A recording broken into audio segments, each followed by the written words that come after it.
이재명 후보가 민주당 대통령 후보로 최종 선출됐습니다. 이 후보는 누적 득표율 89.77%로 본선행을 확정지었습니다.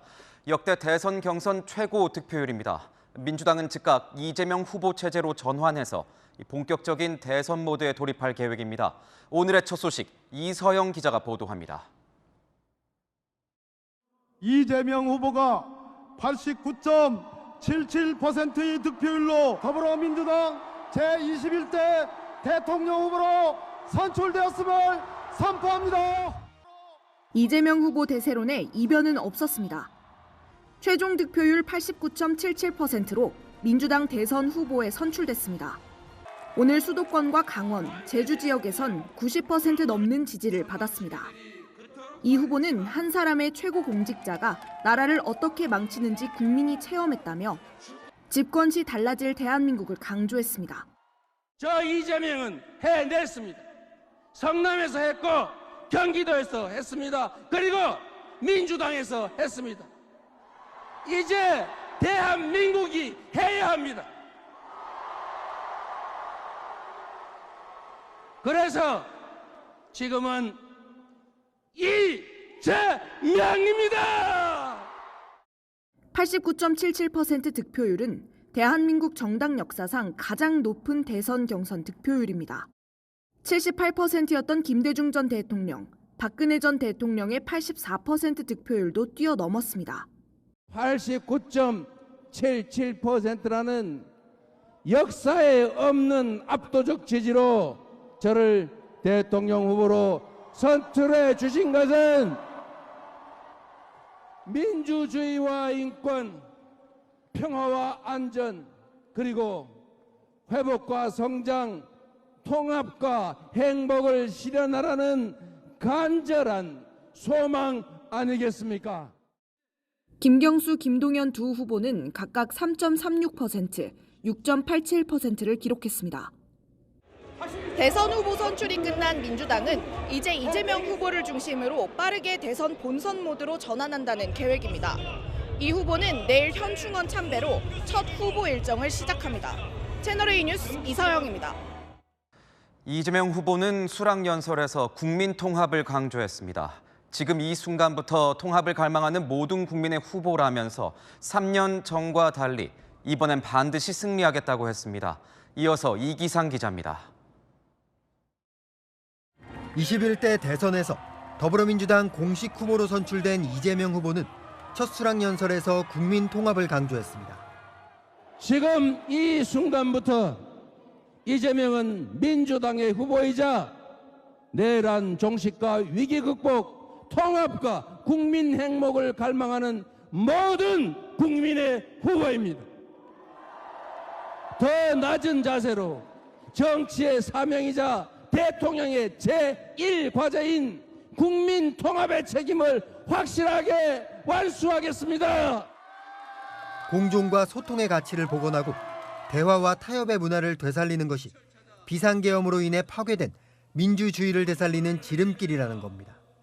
정책에 있어서는 과거와 이념에 얽매이기보다는 국민의 삶과 국가의 운명을 우선시하는 실용주의 노선을 강조했습니다. 어떤 사상과 이념도 시대의 변화를 막을 수는 없습니다. 어떤 사상과 이념도 우리 국민의 삶과 국가 운명 앞에서는 무의미한 것입니다. 3년 전 대선에서는 자신의 부족함 때문에 패배했다며 이번에는 반드시 정권을 탈환하고 승리하겠다고도 했습니다. 그러면서 자신이 유능하고 준비된 후보임을 강조했습니다. 지배자나 통치자가 아니라 위대한 국민의 훌륭한 도구가 될 일꾼이 될 준비된 대통령 후보라고 자부합니다. 먹사니즘의 물질적 토대 위에 잘사니즘으로 세계를 주도하는 진짜 대한민국으로 도약합시다. 이 후보는 또 이번 대선이 민주당과 국민의힘 대결이 아닌 미래와 과거의 대결이라며 대한민국의 재도약을 이뤄내겠다고도 말했습니다. 채널A 뉴스 이기상입니다. 이재명 후보의 대선 도전은 이번이 세 번째입니다.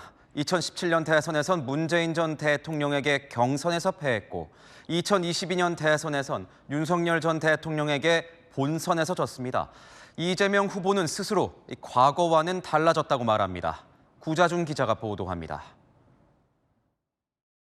적폐청산과 재벌 해체가 8년 전 이재명 후보의 첫 대선 출마 출사표였습니다. 정치를 쥐어 흔드는 법 위에 존재하는 삼성 족벌 재벌 체제를 누가 해체할 수 있겠습니까? 이재명 정부에서는 박근혜와 이재용의 사명 같은 그런 행위는 결코 없을 것입니다. 8년이 지나 세 번째 대선 도전 공식화를 앞두고 이 후보는 이재용 삼성전자 회장의 손을 잡았습니다. 기업이 잘 돼야 나라가 잘 되고 삼성이 잘 살아야 삼성에 투자한 사람들도 잘 삽니다. 한일 관계 등 역사 문제에 대한 모습 역시 대선을 거치며 달라진 모습 중 하나입니다. 친일 매국 세력은 쿠데타, 광주 확살, 6.29 선언으로 얼굴만 바꿔 계속 이 나라를 지배해왔습니다. 이 악순환의 고리를 끊고 친일 청산 문제는 여전히 우리 현 시대에도 중요한 과제인 건 분명합니다. 더 이상 과거에 얽매여서 이념과 사상, 진영에 얽매여서 분열과 갈등을 반복할 시간이 없습니다. 이 후보 스스로도 자신의 변화를 강조하고 있습니다. 이재명이 좀 달라졌겠지요. 좀 더 절박해졌고, 좀 더 간절해졌고, 좀 더 큰 책임감을 느끼고 있습니다. 민주당 핵심 관계자는 지금의 이재명 후보는 과거 대선에 나왔던 이재명과는 비교할 수 없을 정도의 시야와 문제 해결 능력을 갖춘 사람이라고 말했습니다. 채널A 뉴스 구자준입니다. 소년공 출신인 이재명 후보는 변호사와 시장, 도지사를 거쳐 야당 대표가 된 뒤 대선 후보가 되었습니다.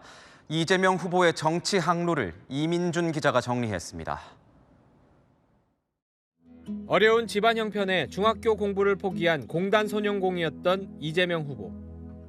공장 관리직에 오르려고 시작한 공부는 그를 변호사로 만들었습니다. 두 번의 낙선 끝에 성남시장이 됐고 복지 정책을 앞세워 팬덤층을 구축했습니다.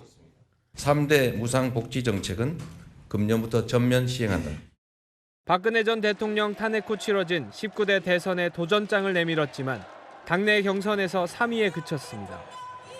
이후 경기지사가 됐고 대장동 특혜 개발 의혹 등 논란 속에 더불어민주당 대선 후보가 됐지만 득표율 0.73%포인트 차이로 낙선했습니다. 지난해 피습 사건을 겪은 뒤에는 증오의 정치를 끝내자고 역설했습니다.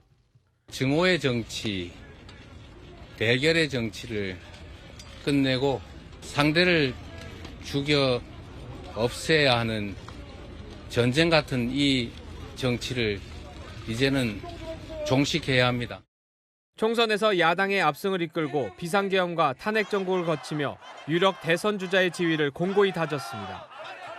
이제 생애 두 번째 대선 본선에 나서는 이재명 후보. 소년공 출신 정치인이 대한민국 최고 경영자가 되는 스토리가 마침표를 찍을지는 6월 3일 대선에서 확인할 수 있습니다. 채널A 뉴스 이민준입니다.